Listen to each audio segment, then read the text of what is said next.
All right, we get it rolling on the Krug Show, the Krug Show Grant Cohn extravaganza, Monday, 4 o'clock. I'm out here on the West Coast. Grant still making his way back from Pittsburgh, where the 49ers beat up on the Steelers yesterday on the scoreboard, 30-7, the final, and the Niners go to 1-0. They'll be taking on the Rams in L.A. next week, a Ram team that pulled an upset by winning Week 1 in Seattle. Grant, good to see you. You haven't made it back, hanging out in the desert. Yeah, this is the worst travel experience I've ever had since I've been on the beat. I had a connecting flight in Phoenix and I missed it. I had a 50-minute layover, which was ambitious, but the gate was just down the hall. I figured I had it. We landed with 50 minutes to spare. I felt like I was in the clear, Larry. But then there was another American Airlines plane at our gate. So the airline screwed me. What are you going to do? So you're there for one more day. Yeah, I'm just hanging out at the airport here. Has it ever taken you multiple days to get home from a road trip? Absolutely not. What a bust. But you know what? You roll with the punches. You roll with the punches in life. There you go. I got a new channel member, or you have a new channel member. 49ers, The Empire. I says member for 13 months. There you go. 13 months. Thank you. Anniversaries. Is that now? StreamYard gives you some anniversary stuff. It's not. I like it. Yeah. People have been members for a while.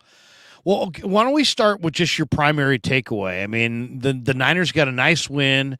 It was start to finish. 49ers, just to me, the defense really kind of took over early in this thing. It was amazing to watch. I thought Drake Jackson played an incredible football game. But like right out of the chute, Steelers go 3-and-out. Fred Warner against the run. Cleveland Farrell made a nice play against the run. Drake then makes a sack. And it just seemed like the Niners defense really focused, really played intense. And they just, to me, I was a little bit more surprised by the Niner defense than what the Niners did offensively. Give me your takeaway from the game. Yeah, I'm with you on that. I felt like the Niners offense was great, and they've been great since Christian McCaffrey's been there and Brock Purdy's been playing. But it's like, it's kind of hard to play bad on offense when the other team's going 3-and-out all the time and the other defense is really tired. I thought like the game started with the Steelers kind of puffing their chest out, winning the toss and saying, we want the ball. Oh, really? You really want to test this defense with Kenny Pickett? Cool.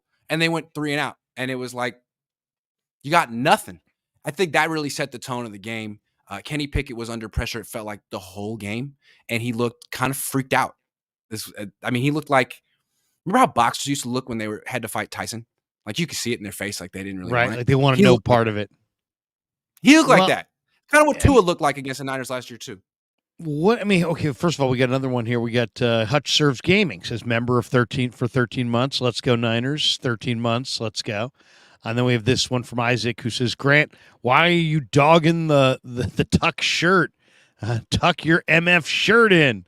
But no, honestly, though, to me, I think one of the things that we probably should debate at some point is how much of yesterday's deal was the Niner D. How much of it was Kenny Pickett is not great?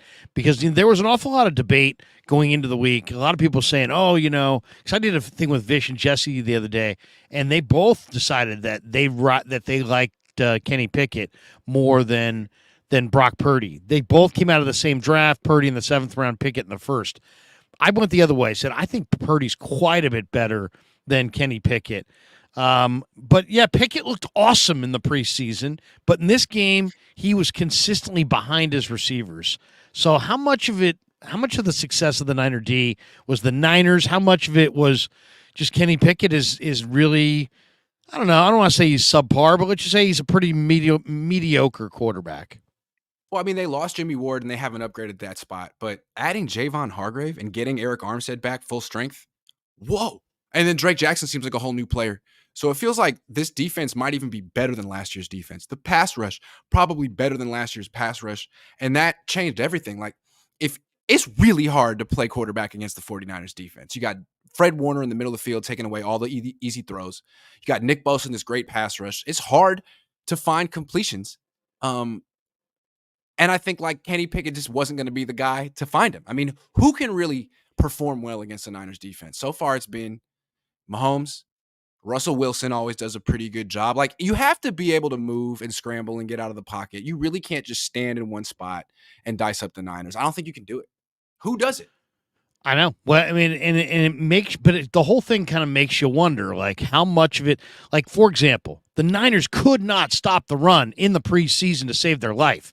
Denver and the Chargers gouged them for, 6 yards a carry. And when I asked Shanahan about it, he said, "Hey, the Raiders got what they wanted in the run game too." And I said, "Are you concerned?" He said, if it was based on what I saw in the preseason, I'd be very concerned." Then he went on to say he wasn't that concerned, and he kind of threw at Max Duggan and Joshua Kelly and had a 75-yard run, and Duggan ran against them effectively, and that they didn't have their number ones out there, and they were number one against the run last year. I kind of feel like, Grant, like we don't know about the Niners' run defense based on this one because there were only 10 runs. It was like the score of the game took Pittsburgh out of their run game. So, yeah, they ran the ball 10 times. They ran the ball for 41 yards. 4.1 a carry. I don't know how good the Niner run D is. Like, if there's a team that concentrates and really dedicates themselves to running the ball, I think that team may have a lot more success than what the Steelers showed yesterday. So I feel good about the win, feel good about the D, feel good about Drake and the young defensive backs coming of age and Greenlaw and Warner, but there's something about, to me, that seems like unfinished business when it comes to the run D. Like, let's just wait. I don't think the Rams necessarily are that team either, but let's just wait a few games before we say their run D is real, because I got some questions about their run D. Based on and I still have questions about their ability to contain mobile quarterbacks. They couldn't do that in the preseason either. Russell Wilson got away from them in the preseason. So, I mean, Kenny Pickett and Najee Harris is not the most imposing duo. But eventually, like week 3, I mean, the Giants look awful.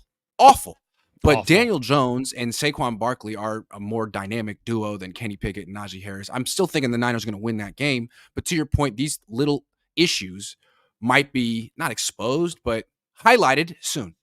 Yeah. Let's hit a couple supers here. Jeremy Price is week 1, and we look pretty good. No drama, no cancer. Let's go. Niner gang. What's up, OG and Grant? There you go. OG. Wow, I'm getting the OG. Dazzo says nitpicking, but would be good to see the 49ers put teams away. Felt like they should have scored more. Okay. And then Forever Faithful says, too bad we couldn't replicate the first half defense. And Matthew McHose says Purdy had 2 touchdowns throwing to the right yesterday. Let's go back to the Niners' first offensive drive. This is a question that I've been wanting to ask you since this play. Niners' first offensive drive, they get 5-6 plays into it, and they get to 4th and 1. And I'm thinking, Kyle's going to punt. Kyle always punts, especially it seems like early in the game on 4th and 1. And instead of punting, they went for it. And instead of running, they didn't run. They went play action pass, and he found Kittle in the flat, and Kittle made a Landon Roberts miss, and he got the first down. Do you think we are going to see Kyle Shanahan become a little bit more like the Phillies and the Ravens and some of those teams around the league, where it's like they've gone into their analytics and they've determined that it's more vital that they go for it on 4th down? Do you think, is he going to go for it more on 4th down offensively this year, do you think? I'm not certain. I mean, maybe. I'd like to think he would because he should, but this was 4th and 1 from the Steelers 45. Like, you have to go for it in that situation. How do you not? 4th and 1 from the other team's side of the field, I would think that you would go for it. And the fact that they tried to run up the middle on 3rd and 1 and didn't get it. I mean, I can understand why Kyle Shanahan would go play action on 4th 1. It was a great call. He has confidence in Brock Purdy. Purdy has confidence in himself. I mean, if you have all these weapons on offense and you have a quarterback you trust, why not go for it more on 4th down? I mean, I know you have a defense you trust too, but you can be a little bit more aggressive. I want to see him go for it a lot more on 4th down. I think the analytics will, especially, I mean, I'd love to see them use that rugby scrum play the Eagles use. I'd like to see them go for it on anything that's fourth and 5 or less from the 30-yard line, 35-yard line on out. Their own 35 on out, 4th and 5 or less. I'd like to see them go for it, with a lot more consistency than they have thus far. All right, so the end of the first drive ends with the Purdy play action touchdown pass to Ayuk.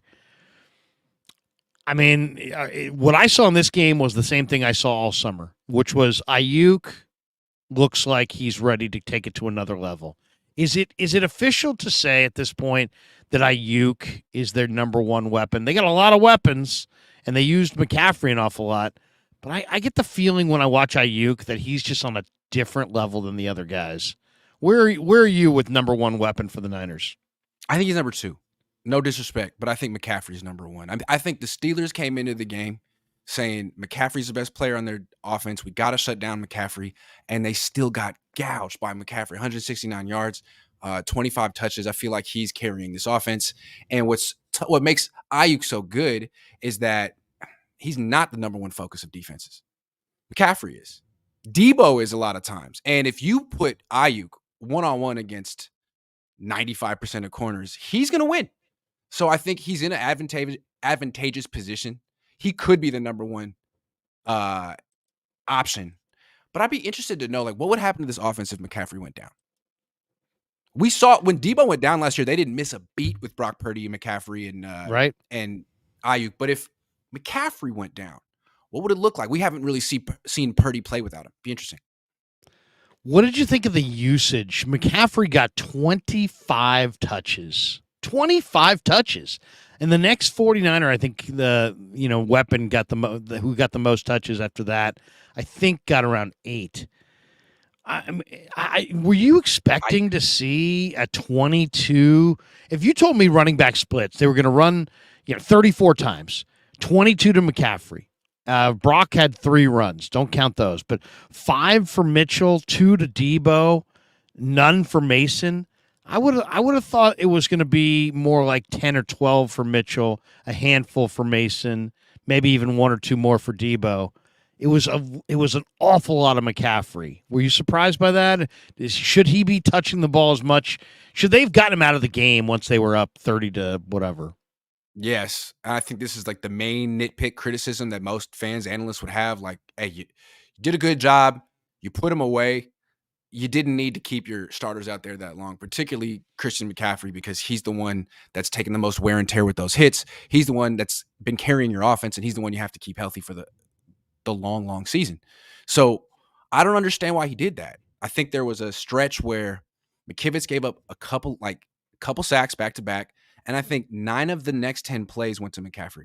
It's Kyle, you don't have to be that scared. I mean, there's other guys you trust. Very McCaffrey-esque at this point. Yeah, you have 4 running backs on your team. Why? If you only trust one of them, why do you have 3 backups? I don't get it.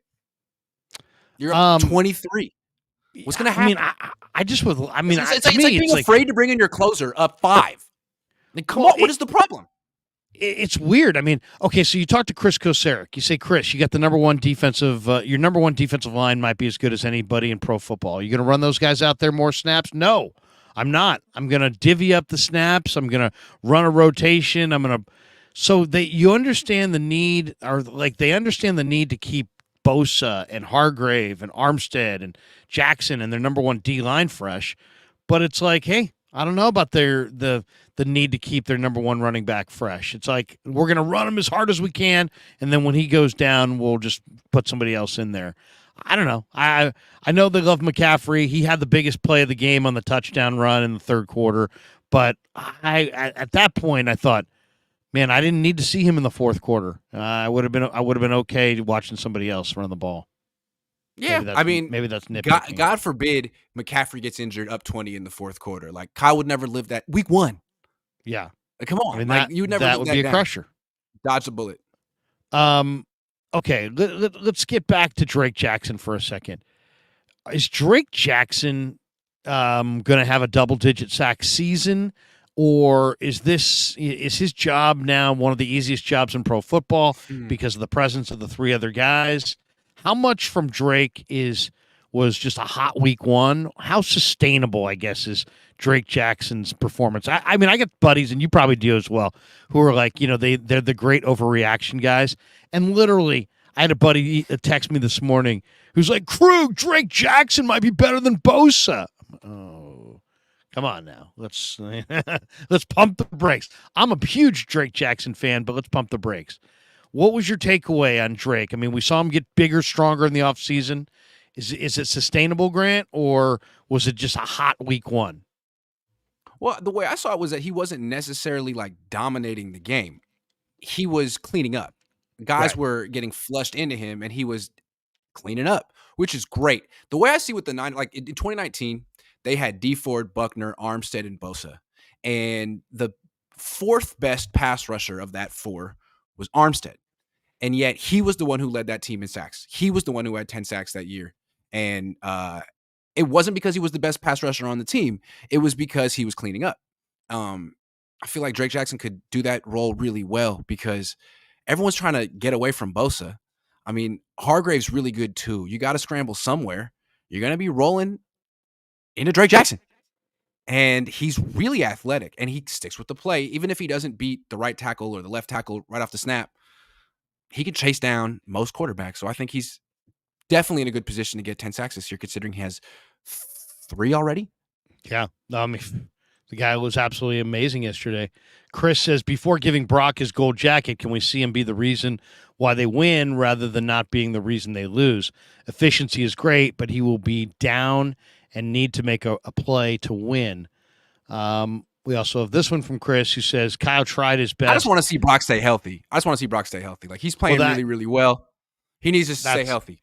Yeah, I mean, to me, if there was one downside to this thing, is you won decisively, right? You won where Pittsburgh didn't even get a first down until roughly the 2-minute warning of halftime.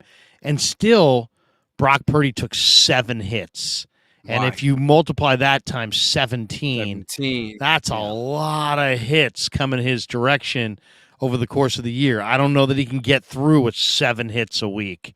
So, I kind of look at the Niners and the Dolphins similarly, like really explosive offenses with really smart coaches who think similarly, and smallish quarterbacks who've gotten injured. And you're just thinking, hey, if the Dolphins can keep Tua healthy, if the Niners can keep Brock healthy, who knows? But that's the question with these teams. What is Brock's weakness? Because I look at Brock's weakness different than other people. I know people immediately would be like, yeah, the arm strength. Okay. But I look at it that to me, I think he's got the same issue that Elijah Mitchell has. Elijah Mitchell's got a small man's game. He's got a big man's game and a small man's body. And Brock Purdy, and so he gets hurt a lot. And the only thing I see with Brock Purdy is that he doesn't have a requisite amount of fear. He's kind of like an old school tough guy. And he wants to hold the ball a long time. He likes to hold it, and he likes to extend plays. He's a way better late in the down thrower than Jimmy Garoppolo ever was. But when you hold the ball that late, you're going to get hit. You're going to bang your fingers on helmets and everything else. Is he a little too tough for his own good?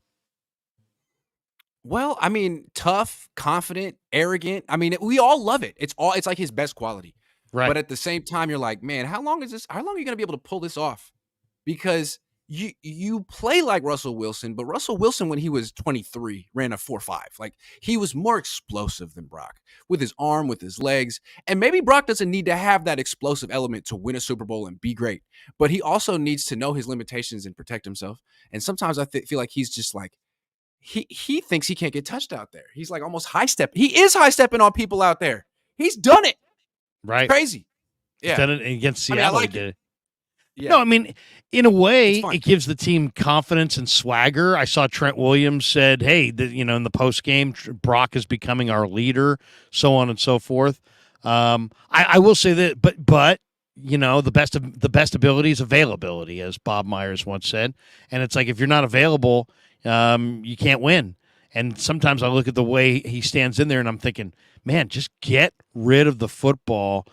Don't think that you can go every single week and give your starting quarterback 5 to 7 hits, because he probably won't make it through the season at that juncture. I mean, you have Sam Darnold. You made a huge deal about, to get a backup quarterback you really believed in. You now have a backup quarterback you really believe in. When you're up 3 touchdowns in the fourth quarter, maybe put him in. I don't know. Yeah. It seems to me that would be Darnold time. Because it seems like this season, I mean, say what you want about the Niners, best roster, whatever, like it's all about Purdy. If he goes down, they go down. I don't believe in Sam Darnold. I don't care. If he goes down, they go down. So Kyle, he's your best chance. Brock Purdy. Got to keep him upright. Got to keep him upright. And that's the same thing with Mike McDaniel in Miami. Same thing. Yeah, no, seriously. Get your guy out of the game when it no longer matters. Chris says Kyle tried his best to Kyle, leaving CMC, Mitchell, Purdy in too long, too many carries for CMC, and once those sacks started coming, should have pulled Brock. Yeah, I think that would be, if there was one criticism from yesterday on Kyle, it would be like, hey, man, get Purdy out of the game. You don't need to use CMC so much. But maybe he felt like the lead was precarious. I don't know. I thought that was kind of a bogus call on Lenore at the end of the first half. It should have probably been 27-0. Instead, it was 20-7. Frank Tom Ocean says, can we get a poll for a Big 3 live stream hosted by Kevin, Jesse, Grant, Larry? Go 49ers. Thanks for what you do. Yeah, let's work my son in here. Even my son would say I don't belong in there. Dazzo says, whose win was more impressive, the Niners or the Cowboys? What do you think, Grant? They were both extremely impressive. Like, you're grading A+ wins, but maybe the Cowboys because they won by 40 as opposed to 23.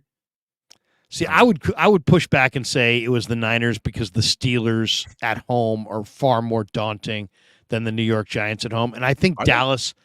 Well, I think Dallas owns the Giants. I saw some stat. They've beaten them like 13-14 or something like that. So, those division matchups, there's one team you own, one team owns you. I get the feeling that maybe the Giants are a little bit better, but Dallas owned them and got off to a hot start.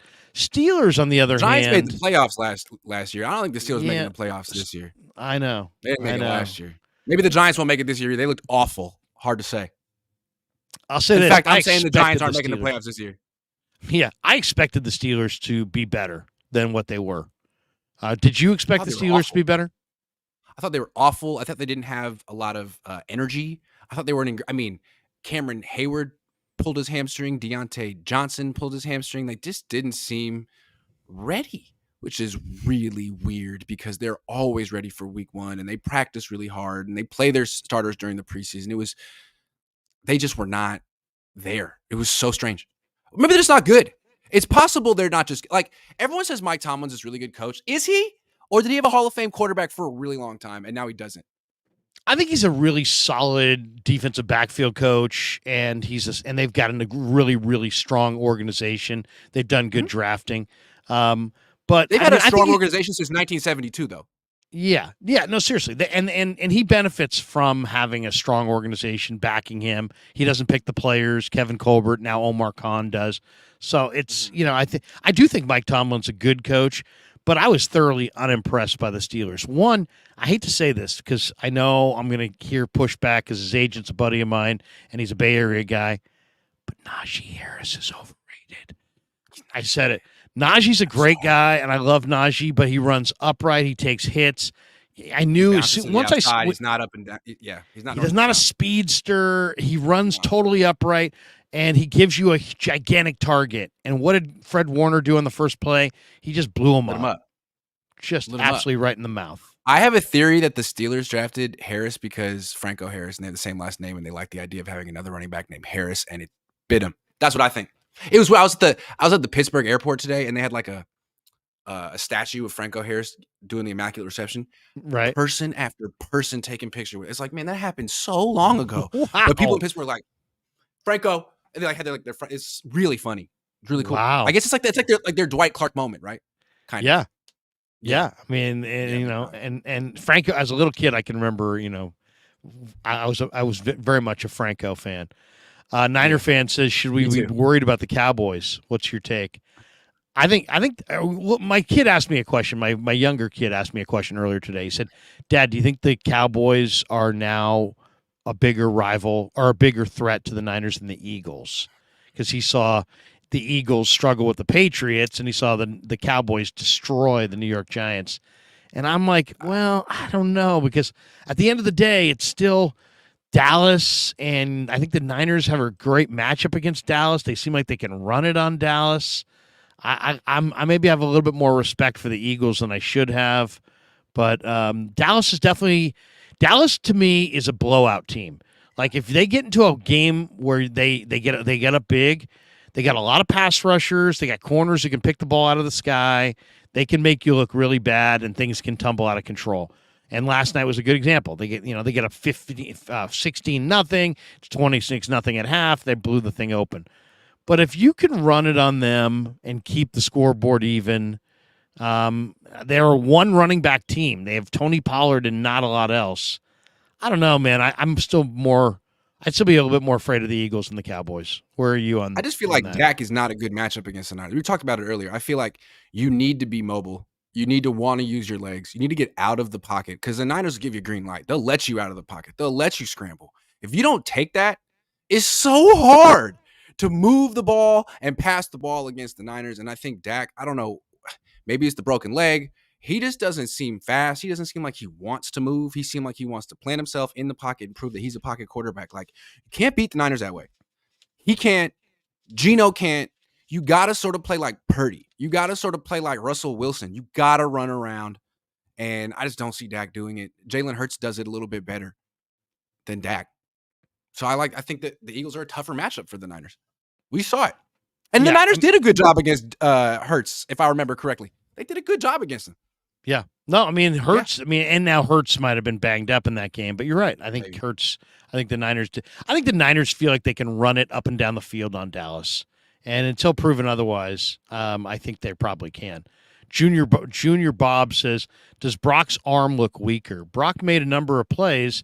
He didn't necessarily drive the ball deep down the field. What did you think of his arm strength last week or yesterday compared to what we saw last year? I don't think it's where it was last year. That's the way I see it. I think his throws don't have a lot on him, and he doesn't throw it that far downfield. I think his longest completion was 20 yards. That being said, it didn't freaking matter against the Steelers. It probably won't freaking matter against the Rams or the Giants or the Cardinals. It might matter in the playoffs. I think that's really the only thing where it comes down to. Like, is this lack of arm strength, or maybe he's coming back from, lack of arm stamina, whatever it is, coming back from this injury. Is that going to catch up to him down the line after 4 months of football against a really good team?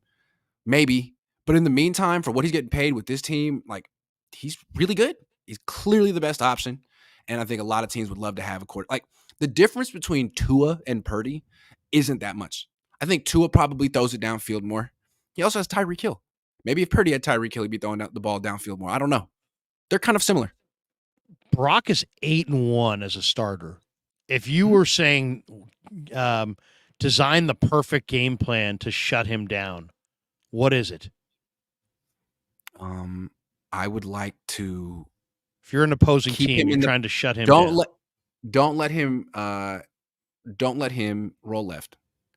Don't play two high safeties. Play single high safeties and try to flood the middle of the field. Play like a robber coverage with a linebacker or a safety trying to take away that 10, 15-yard in cut and force him to throw down outside the numbers. The thing is, it's tough. Like, that's stuff you can do on third down, but he's really good on first and second down when you're trying to stop the run, and all of a sudden he's bootlegging out and throwing these play action passes. So I think that's one of the reasons that makes Brock really tough is he's not the number one thing you're trying to stop.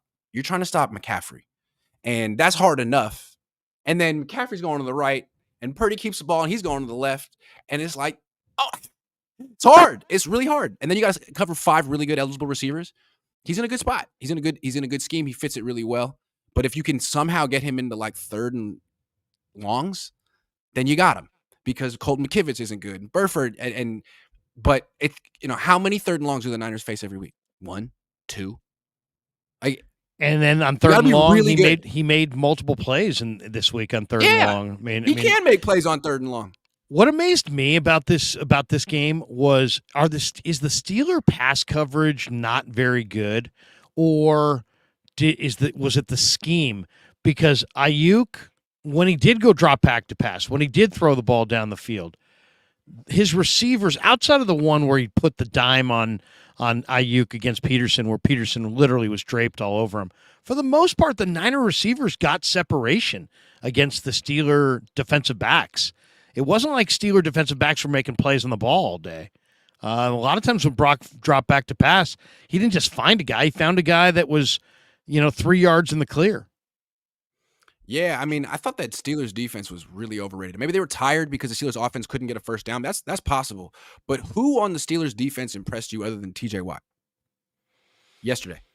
I mean, Highsmith on the other side. I was impressed by him. He's got a good motor. Other than that, Patrick Peterson made a couple of really nice plays early in the game on the ball, where it was like, hey, Pat Pete may get a pick, like he says. That was, by the way, so stupid. It's like, why come out and say you have a tell? If you have a tell, save it and talk about it after the game, after you picked him off. Then you're Johnny Cool Guy. It's like you wouldn't expect like a veteran corner to make that mistake. Like, you've been around, like you're borderline Hall of Famer. What are you doing? Yeah. That was bizarre. Yeah. A couple more supers here. Daniel Sabalos says, didn't look like a road game. Lots of Niner fans in Pittsburgh. Next week in L.A., that's a home game. And after that, 3 actual home games. You were there when Purdy ran for the first down in the fourth quarter to keep that drive alive. It seemed like it was just like the second later, the Niner fans started chanting Niners. And you could hear it at Heinz Field. But you were in the stadium, Grant. So how much red was there at Heinz Field? How surprised were you to hear that chant in the fourth quarter there? It was quite a bit of red, and I feel like that's something that doesn't happen very much in Pittsburgh. It's not an easy place to get in and out of. It's expensive to fly into Pittsburgh. It's expensive to fly out. It's kind of a small airport, and you usually have to change planes. So I feel like it's tough for opposing fans to get in. You really have to commit to it. But Niner fans are really committed, and I guess they got a lot of money because they live in California. I don't know. Or they live all around the country, just like Steelers fans. And so they sort of made their pilgrimage, their Mecca to this game, week 1, just like Steelers fans did. I think it was probably something the people of Pittsburgh weren't used to. It's interesting. We got this one from Peyton, who says, Brock played great, but I had one nitpick. His slide after he scrambled had some very feminine energy. Your thoughts? Dumb comment. What? Yeah, seriously. Steven Draper, reporters need to press Kyle Shanahan on CMC's overusage. How many reporters are comfortable criticizing or questioning Kyle Shanahan after a win? You tell me, Larry. Yeah, seriously. I'll do it sometimes. But you stand anybody who questions him after a victory in that room, you look like, there's no momentum going in your direction. Let's just say that. MD's 2020 says, we talk quarterback a lot, but I just got to give Fred Warner some love. Fred is absolutely dominant, and he's so awesome, fun to watch. Fred does seem – I felt like Greenlaw in the second half of the game was allowing completions just so he could just come up and starch the receiver as hard as he possibly could. And it's like we're getting to a point where Warner and Greenlaw are at a level that might be approaching Willis and Bowman. What do you think, Grant? I mean, you saw it all. I mean, Fred Warner is maybe the NFL's best coverage linebacker, but he's got a lot of thump to his game, and God knows he can play the pass, he can play the run. Greenlaw is just fast. I mean, I don't know what his 40 time is, but who cares? He plays 4.5. He runs he's about 245 pounds, and he just looks like he gets off on, seeing the other team in pain. I mean, he really brings the thump. Where do those guys sit compared to Bowman and Willis in your mind?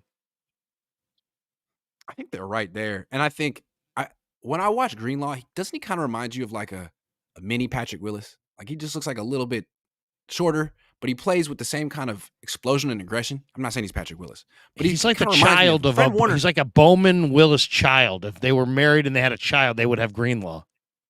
What an image. But I feel like Warner is very unique. Like, I don't remember the Niners ever having a linebacker like Warner. And he used to be like a coverage specialist. You really can't throw over the middle when he's out there. But now, I mean, he destroyed Najee Harris yesterday. Oh. Fred Warner is a much bigger, stronger man than he was 2-3 years ago.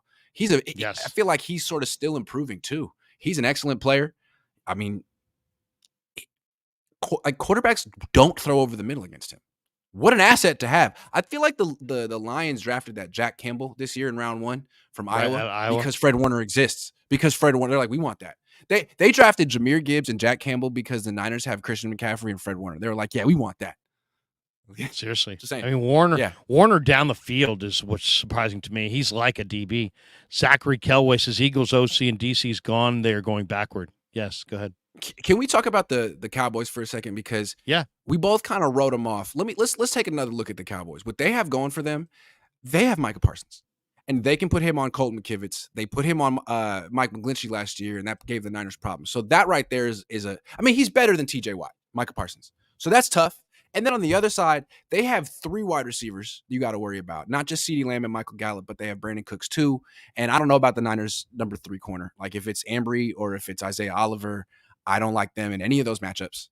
So I think those are 2 things that Dallas would, pose as threats.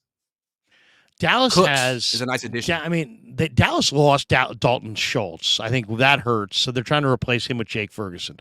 They lost Zeke, and they haven't replaced him. To me, where Dallas gets scary is if they get Jonathan Taylor. If Dallas gets Jonathan Taylor, watch the hell out for Dallas. Because, I mean, Tony Pollard is nice, but I think Tony Pollard is not going to make it through the whole season. And the rest of these backs, Rico Dowdell, Kevontae Turpin is a burner, Deuce Vaughn, tiny little guy. They're nice, but there's not a starting back in there. They do have really good receivers. They've got a strong offensive line. They came up with this kid Marquise Bell, who was a defensive back, who they're now playing as he was like a corner. I think they're playing him as a kind of a hybrid safety linebacker. He's really, really good. He led them in tackles last night. He's been really, really good. And they've got some really good athletes. I mean, they're defensive. They've got a bunch of defensive ends. I mean, you got Micah Parsons. You got Dorrance Armstrong. You've got Junior Fajoko's on their practice squad. You've got Dante Fowler. I mean, they've got a bunch of guys. DeMarcus Lawrence. They had 7 sacks last night and 12 hits on the quarterback. So I think they're going to be a real challenge. And that kind of leads me into the next topic, which is Colton McKivitz. What did you think about McKivitz? I mean, it's easy to say, oh, man, McKivitz sucked. But at the same time, he is going up against TJ Watt. And TJ Watt 2 years ago was like Nick Bosa. And he may have been like Nick Bosa again last year, except he got hurt and he only played 10 games. So how critical are you today of Colton McKivitz, or are you more critical of Shanahan for not helping McKivitz a little bit more? I mean, I think he helped him as much as he can. You can't help him every single play. And, I mean, I think Colton McKivitz did as well as you could expect him to. Like, he's not a first-round pick. He's not making $17 million a year. He's making – his cap number is $1.5 million this year. So he's getting paid like a backup offensive lineman, but he's starting at right tackle because the Niners want to spend their money elsewhere. So you got to live with this. Like, what are you expecting him to be? All-pro at one point? That'd be amazing. What a bargain that would be. I just never really believed that they thought he was going to be this diamond in the rough. If so, they would have played him last year because they knew McGlinchey wasn't that good. So he did an okay job against TJ Watt, and you're thinking like, there'll be easier matchups out there for him. But the reality of the situation in the NFL today is there a lot of elite rushers come from that side. And you're going to have to face them eventually if you're going to win a Super Bowl. And I don't feel that confident in Colton McKivitz. It's why right tackles today make almost as much as left tackles. They do. But the Niners are acting like, they don't want to go with that trend. Well, okay. Well, then help out Colton, man. He needs your help. Yeah, I mean, it's tackle is a tough spot. It is a tough spot to fill. And you can't get any of these guys basically after the first round. If you do, it's luck. It's pure luck. All the good right tackles typically go in the first round and sometimes in the top 20 picks. So the fact of the matter is they swung and missed on Solomon Thomas. It forced them to go again and again and again at the defensive line. They then went with, Javon Kinlaw. They probably should have gone with Tristan Wirfs. And so here we are. They got a deep defensive line with a bunch of guys who used to be first-round picks, and then you've got, an offensive line where you're very, very thin. I didn't love the fact that they went with Pryor and Jalen Moore as the backups along the offensive line and let Manning go. But obviously they felt like Manning wasn't ready to play, and those guys were. I'm not a big fan of Pryor or Jalen Moore based on what I've seen. Kevin F says, will they be load managing and deloading Brock Purdy this year? I mean, if he takes 7 hits a week, you wonder how many weeks he can go without needing some kind of break. That's all I would say. I mean, that was a little concerning at the end of the preseason that he had to take a week off. What do you think? Is this going to be one of those things that is where the question with Brock? Just longevity, durability, longevity. Like, can you hold up not just your elbow, but the whole thing? You're a smaller quarterback. You hold on to the ball a long time. You have no fear. You have tons of confidence. How's that going to play out over the long haul? Either you're going to be a Hall of Famer, or you're going to get yourself in some bad situations that you can't handle. Maybe he can handle them. Russell Wilson never really got injured running around playing like that. Maybe Brock Purdy can protect himself too. He slides, he's elusive, he's quick. So far, so good. He's gotten injured in the pocket, not scrambling. He got injured diving, which I think was a overzealous first start mistake. He wanted to show that he was, I don't know. But he got really hurt in the pocket, just pointing that out. No, I know. And it's weird because sometimes he shows pocket mobility, and there's other times in the game where he looks like, he doesn't react to the rush the way he does at other points in the game. The Knicks realist says the Niners are going to crush my Giants. Crush. There you go. Zachary Kelway drops this one. He says, go watch the film. Brock manipulated the middle of the field with his eyes and his pump fakes. CMC's big run was because Brock had the Steelers on their heels. By the way, what needs to be said, to me, the greatest moment of yesterday's game was Brandon Ayuk and Ray McLeod as the lead blockers on that CMC third quarter run that made it 27-7. I mean, that right there, Grant, is why the Niner receivers are in a different category. I mean, Ray shouldn't even be on the field. The guy broke his wrist. It was like less than a month ago. He's out there playing. He's downfield. He came all the way across the other side of the formation to get out there and be a blocker. And then Ayuk just was it Kazee or whatever? He just put him on his can. I mean, he just absolutely decleated him, lifted him off the ground, and just tossed him aside. That kind of run blocking, man, that does a lot for, a team's morale when the receivers block like that, man. That was probably their favorite moment of the day. That'd be my guess. Yeah. It was really impressive. I mean, he made Kazee look stupid. Like, he threw him into another dimension. He knocked him into next week. Did your parents ever say that? I'm going to knock you into next week? Right, yeah. Knock you into next week. Yeah, he got knocked into next week. Joshua Bourne, life is good. Niner fan, CMC on my fantasy team. There you go. If you're feeling good about that, there's no question. Joe Mama, when will Luter Jr. be back? Will he be a factor at all this year? He absolutely will be a factor, I think. And I think he'll be back at some point. There is no rhyme or reason to this, right, Grant? He's on the PUP list, so he can come off literally tomorrow, or he could come off in week 16, right? Isn't it? Or is it 6 weeks? I think it's 6. I'm a little not skeptical with Luter. He's just a rookie who didn't do training camp. And a lot of times veteran teams with old school coaches feel like, no, you need to go through it and prove yourself. So I'm curious to see if they just redshirt him for the sake of it. If they need him, they won't. It depends on what their situation at corner. Like, if Ambry Thomas flames out and Isaiah Oliver flames out and Samuel Womack isn't the answer, they're going to be itching to put Darrell Luter Jr. back on the field. So it depends. I did not like the decision to stay with Oliver and get rid of Deshaun Jameson. By the way, that being said, I'm watching the game again this afternoon. I didn't notice Oliver at all in this game. Did you notice anything good, bad, or otherwise from Isaiah Oliver? Do you know how many? They didn't go after Oliver. They didn't go after him. I didn't feel like they went after him. I mean, he was covering Allen Robinson, who to me is toast. Slow. Been done like for years. Yeah. So cool. I guess they're going to stop at the Ambry Thomas experiment because, man, he doesn't cover anyone. He's just sort of watching. I feel like Isaiah Oliver. I mean, is Cooper Kupp going to play this week? No, I don't think so. Okay, so he's off the hook. But eventually he's going to have to cover someone good, and I wouldn't like his chances in that. So they got to find out who that number 3 corner is. I don't. Maybe it's Womack. It's probably Womack. He gives up big plays too, though. I don't know. I know. Office of Jed York says, do kneel downs affect QBR? I don't know. Do they? Oh, I don't know. They don't really I'm not. explain what the QBR. I don't know. Isn't QBR the ESPN stat? Yeah, and they That's a don't made. That's explain like how they calculate it. It's like their right. secret.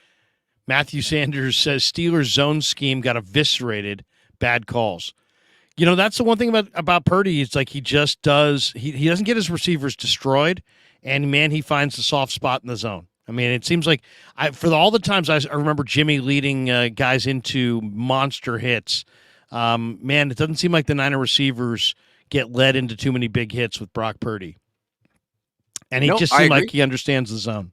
You know, I just think it's really interesting that you got Mike McDaniel and Kyle Shanahan sort of doing similar things on opposite coasts with similar quarterbacks, sort of mirror images, both about 6 feet tall, not a lot of touch on their throws to be nice, and questions about their arm strength. Guys who ad lib and run around. And both Kyle and Mike are having a lot of success with these quarterbacks. Can they keep them healthy? I know. Well, that's the thing. And Tua's very glass too. It does make you wonder because like the Niners, like the Dolphins have Tyreek and Waddle, and those guys have burning 40 times. The Niners don't have burning 40-time guys, but they have guys who have unbelievable run after the catch ability. And that's that. You know, that seems like it's almost like they don't need the vertical threat. Chris Badal says, "Think Purdy has a weak arm. Check Montana in year 2."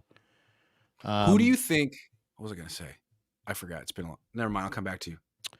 I was going to ask you about Eric Armstead and Javon Kinlaw.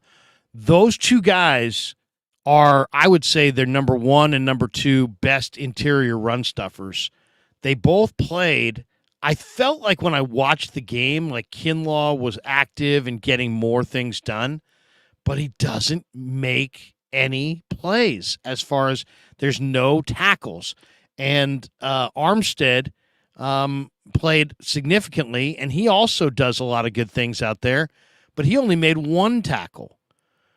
What'd you think of Armstead and Kinlaw's performance overall in this Steeler game? I don't think Kinlaw made that much of an impact. I felt like, correct me if I'm wrong, but the Steelers' first drive of the game at the end of the first half, wasn't that against the Niners' second string D-line?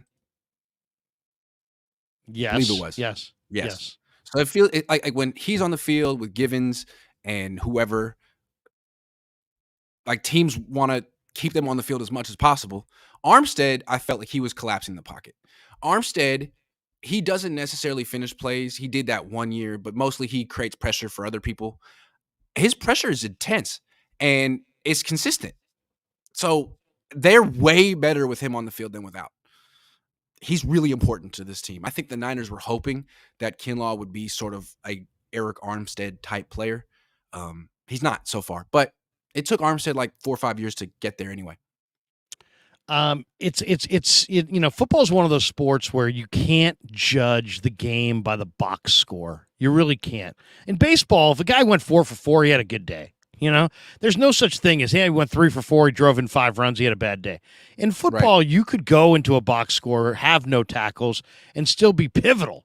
You know, where so you really have to watch. That's what's great about the sport. I love that. Yeah, it's a film sport. You have to watch the film. Because the way I saw it was his pressure with Hargrave. That was the kind of the story of the game. That's what led to checkmate. That's what led to the pick by Mooney Ward, right? I mean, that and the receiver slipping down. But Pickett felt like he had to throw the ball right then and there. If he had held it another half second, he would have saw his receiver at the break point slip down. He wouldn't have thrown it. But because he had Armstead and Warner and Hargrave all like kind of right there in his face, he felt he had to release it. He did. Mooney gets the pick. I'm old Greg. I just want to point out real quick.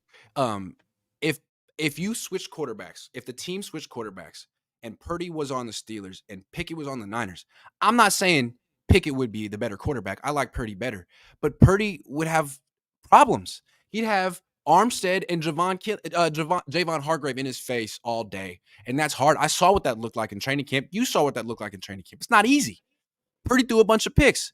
Then he goes against this team, Pittsburgh, not the same defense. All of a sudden, looks a lot better. So I do feel for Kenny Pickett a little bit. Like maybe he's not utter trash. Maybe it's just really tough to play quarterback against this defense. I mean, Kenny Pickett in the preseason looked freaking amazing. He did. Absolutely amazing. And in this game, he looked rushed and a step behind.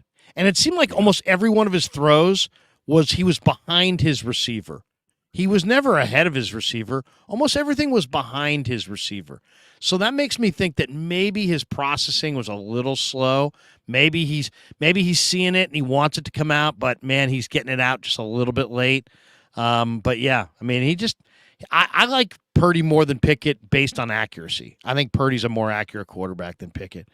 I'm old. Greg says Purdy also had. Sorry, I'm sorry. I just feel like Purdy had much more of a mastery of the offense. It felt like, I mean, sure, Pickett was under pressure, but it also felt like he didn't really know where to go with the ball, and he didn't know where. Like your best player is George Pickens, 14.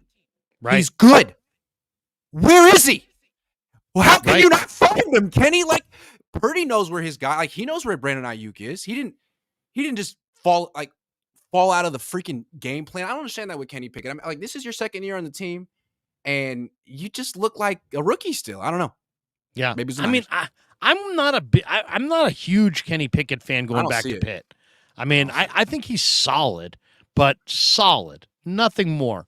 Where I think I think Purdy's got some more special traits. I've talked about that forever.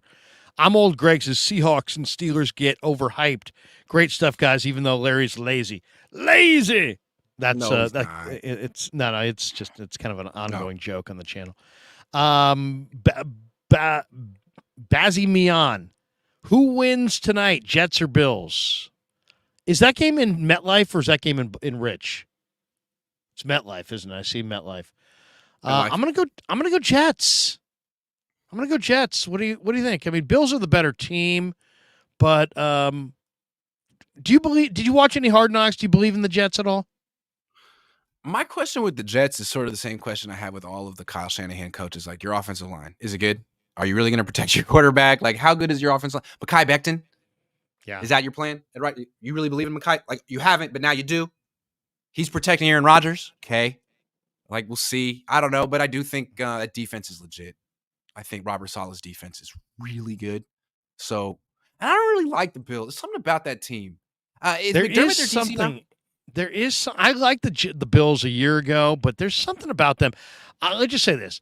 I think Aaron Rodgers is going to put up some big freaking numbers throwing the ball to Garrett Wilson. I think Garrett Wilson's the best young receiver in the game, and I think he's going to go off tonight.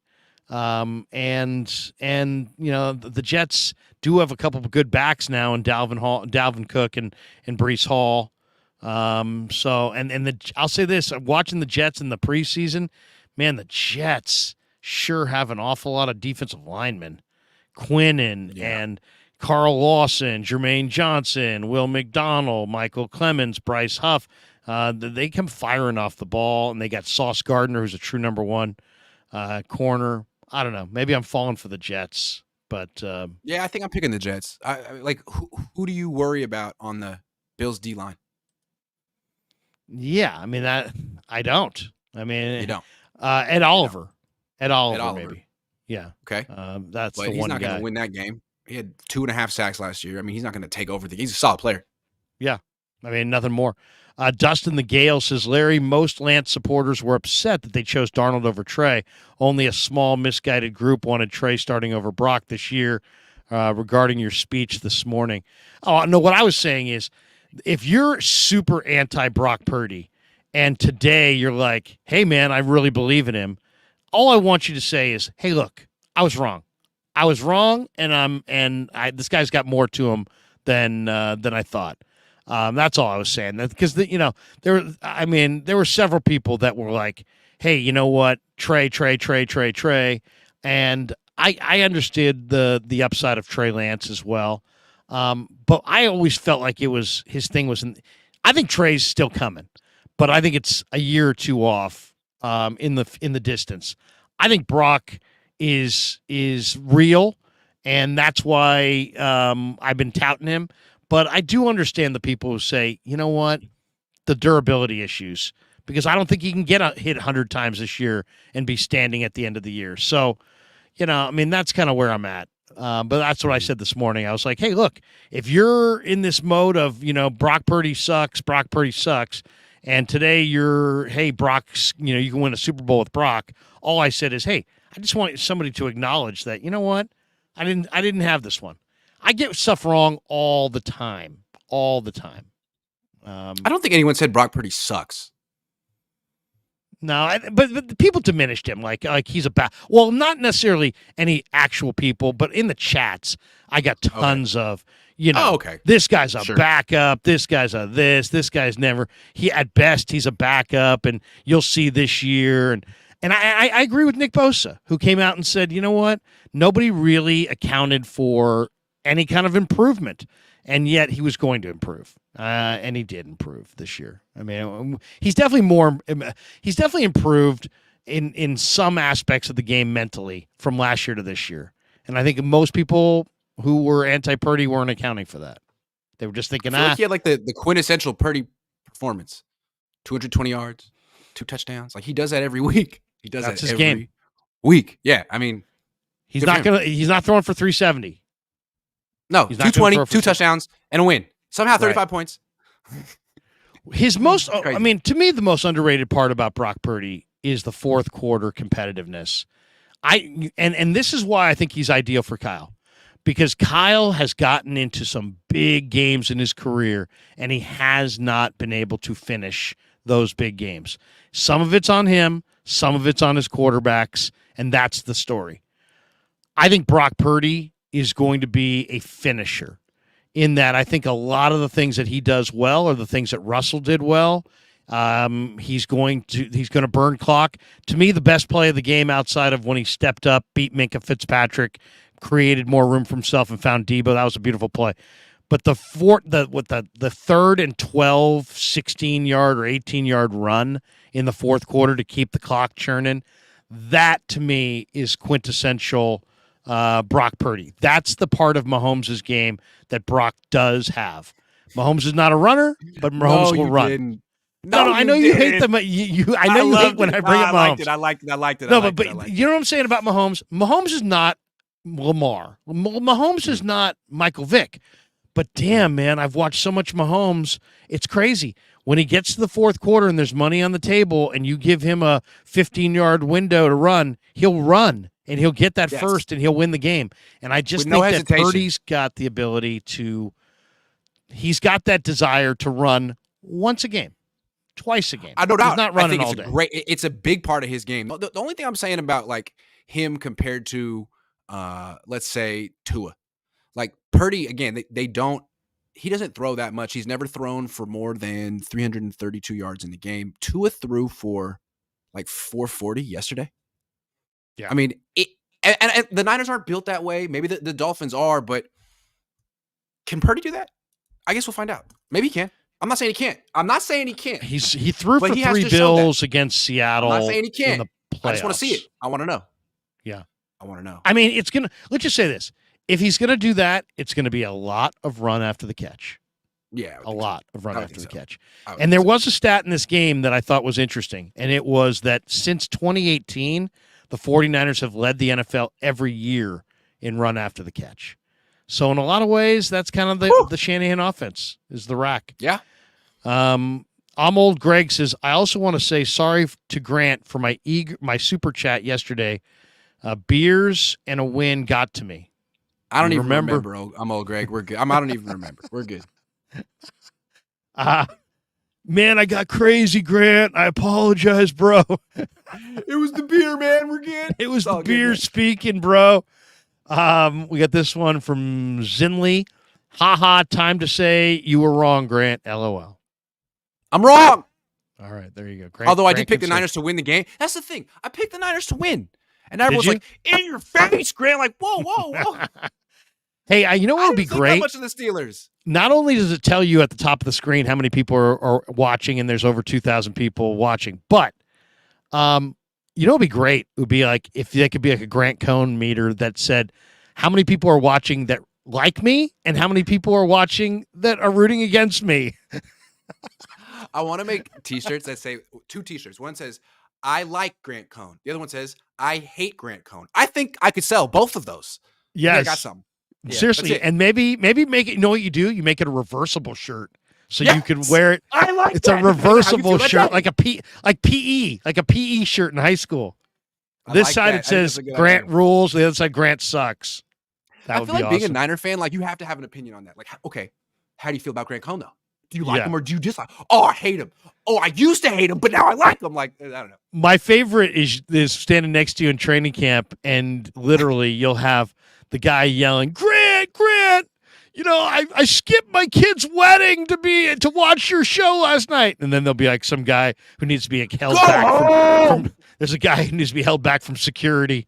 You're the reason that I came here to assassinate you. Pissed off brother Bob says Iggy and PP. I'm just gonna say that's well, he wants to call me Purdy's pimp. I always say pig in a pickle. Parent. Pig in a pickle.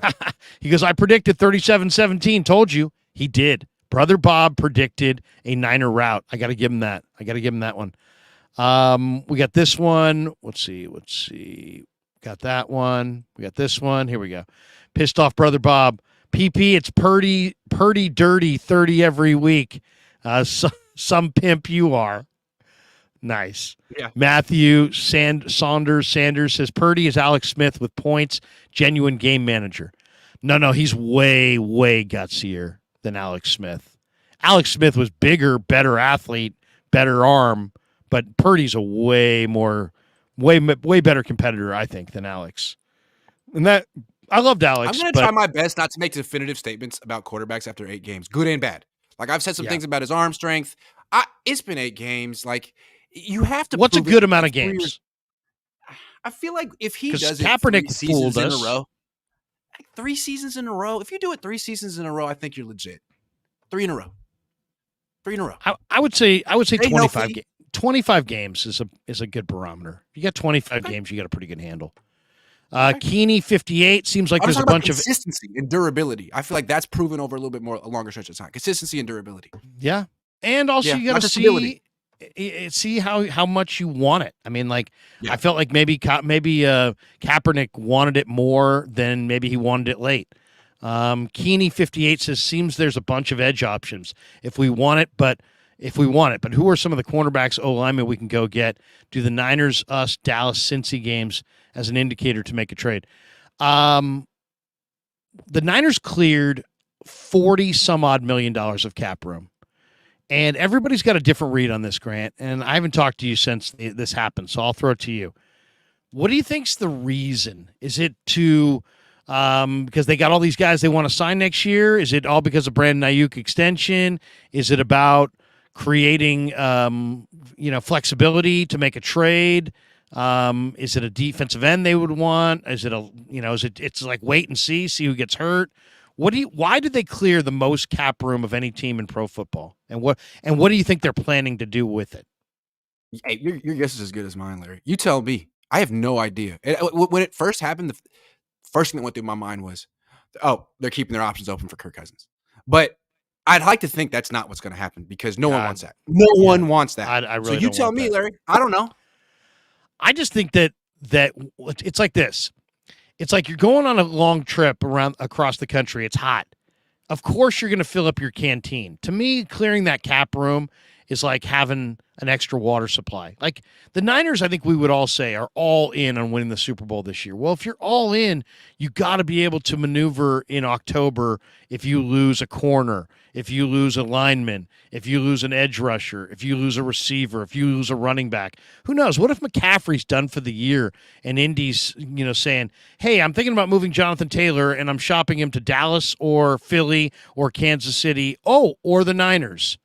Well, right now, I would say there's no chance in hell of them getting Jonathan Taylor. But if you painted the picture that McCaffrey's done for the year and that if you don't get him, he's going to Philly, Dallas, or Kansas City, I could see John Lynch trading for Jonathan Taylor later this year. So maybe it's for that. Maybe it's for Ayuk. Maybe it's to roll over, $25 million so they can retain their core next year. Maybe it's about Bosa's deal and the way it's structured. I don't know.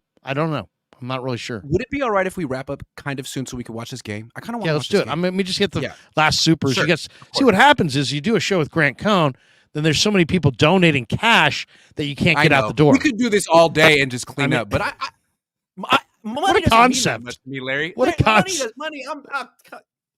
Right now, if money only means a lot to you if you could use it to buy your own 747 and fly home from Phoenix. Sam Darnold says, I need more reps, though. Okay. We've got this one from 12, It's wild when you 126 realize that Jack. money won't fix your problem. Like, I'm just stuck in Phoenix, and there's nothing that I can do about it. That's right. Cool. There's nothing you can do. No. Only difference is Mahomes has more range when he escapes and can knock defenders over. Definitely some similarities, though, and I love to see it. Oh, just wait until Purdy puts a stiff arm on someone. Just wait. He's very Mahomes-like. Joe Crowell says, no one can say Brock sucks. It's just a question of whether he's good enough to consistently beat real competition. I think that's fair. The Steelers don't qualify, but there will be plenty of opportunities this season. I'm old. Greg says, Purdy is a young Russ Wilson. I'll buy a shirt. We got this one from 808 Niner. Brock Purdy's good, but does he have the arm to complete the tight throws against the elite defenses? Cowboys and Eagles regular season are a good quiz, but getting to the Super Bowl is the test. Is Brock worth 35 to 40 million? Ooh, that's going to be a tough question. David W. says special teams in good shape? ? All the field goals and extras were made. Jake Moody looked good, and Wishnowski. Kickoff coverage. Yeah, the kickoff coverage was bad. Every guy looks like they're taking it to the house. Yeah. Yeah, what was that's that? a problem. George Odom's not out there. He's really good. Maybe that's it. Is David really W. good. says special teams in good shape. Okay, then we got that one. All right, that does it for us. That's good. Wait a second. Make sure.